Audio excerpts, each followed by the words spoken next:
श्वास विज्ञान के अनुसार आज आप जानेंगे सुषुम्ना नाड़ी के महान चमत्कार।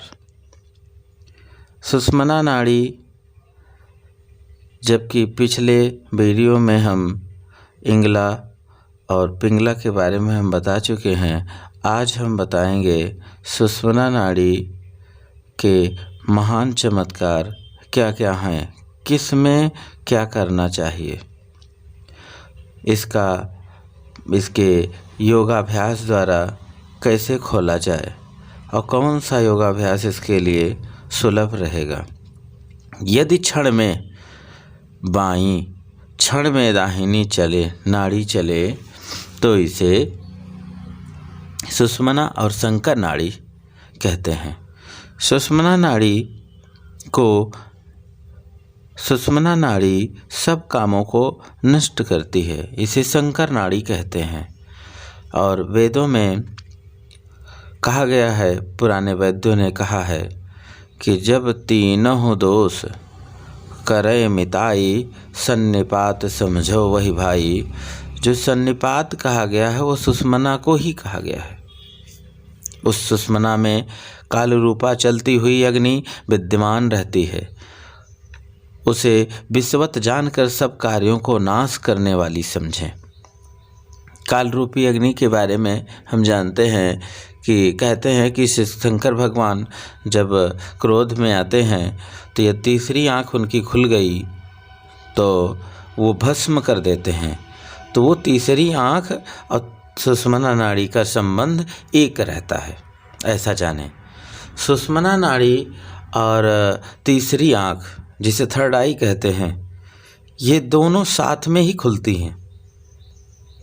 ये भी समझना बहुत ही उत्तम है, क्योंकि सभी लोग विस्मय हैं। यूट्यूब पे पहली बार होगा जो सुषुम्ना नाड़ी के बारे में इतनी गहरी बात कह दे।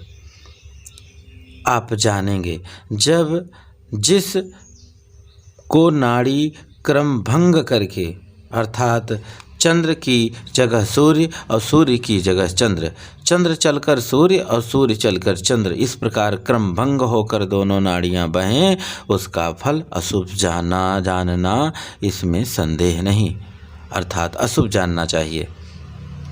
हे माँ पार्वती, हे समुखी, एक क्षण में बाईं, एक क्षण में दाहिनी स्वर चले तो इसका विषम भाव कहा गया है और इसका फल भी विपरीत होता है।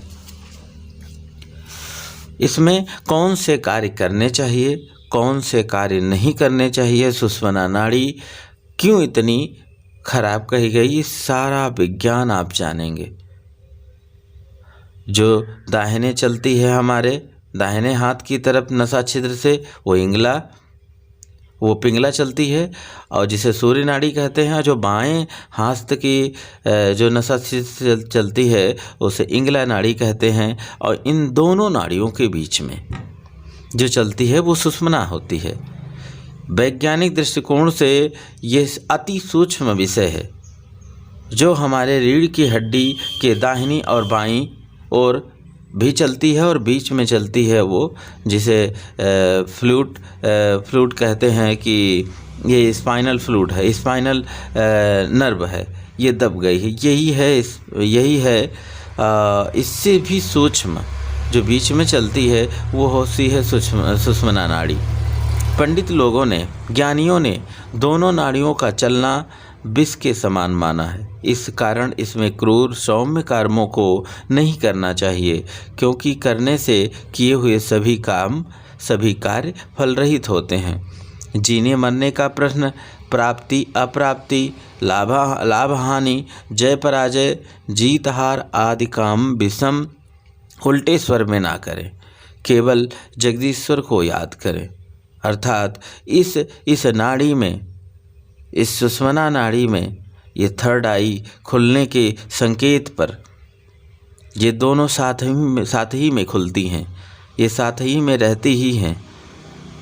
इसमें केवल परमात्मा को ही याद किया जाता है। इसमें एक कदम न चला जाता है, ना कोई कार्य किया जाता है। लेकिन फिर भी विज्ञान के अनुसार, श्वास ज्ञान के अनुसार स्वर ज्ञान के अनुसार हम बताएंगे कौन कौन से कार्य बेहतर होते हैं। ईश्वर को याद कर और योगाभ्यास आदि करके जय लाभ सुख आदि दूसरे कामों को उस समय ना करें। सूर्य नाड़ी, पिंगला से मिली हुई सूर्य नाड़ी सुषुम्ना नाड़ी यदि बारंबार चलती हो तो सांप देना और वर देना सभी व्यर्थ होते हैं। अर्थात सूर्य नाड़ी और सुषुम्ना नाड़ी जब एक साथ चलती हों, उससे चिपकी हुई चलती हों, उससे मिली हुई चलती हों, इस समय साप देना और वर देना अर्थात आशीर्वाद देना व्यर्थ होता है। नाड़ियों के चलने के समय और तत्वों के चलने पर भी दोनों में हेरफेर अदल बदल हो जाने पर पुण्यदान आदि के सिवा कुछ भी सफल नहीं होता, उत्तम कार्य नहीं करना चाहिए। जिस समय विषम स्वर चलता हो उस समय मन भी किसी उत्तम काम का विचार न करे। इसमें संदेह नहीं कि ऐसा होगा। उस पुरुष की विषम स्वर की यात्रा हानिकारक होती है, मृत्यु क्लेशप्रद होती है। अर्थात सुषुम्ना नाड़ी के चलने पर हम किसी यात्रा पर न जाएं, नहीं तो मृत्यु और क्लेशप्रद हो सकती है और 100% सिद्ध है, हो ही जाती है। चंद्रमा के स्वर का वेग सामने और बाएं और ऊपर की ओर हो तो इसे पूर्ण जानना है। इसके विपरीत को बुद्धिमानों ने सदा खाली माना है। सूर्य के स्वर का वेग दाहिनी और नीचे पीछे की ओर पूर्ण माना है।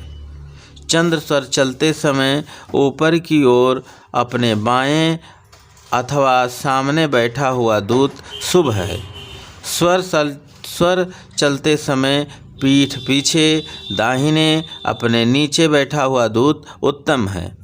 अनादि, निराहार, निराकुल ऐसी विषम संधि अर्थात सुषुम्ना नाड़ी का स्वर यदि सूक्ष्म तत्वों में लय हो जाए तो इसी को साधु जन ने संध्या कही है।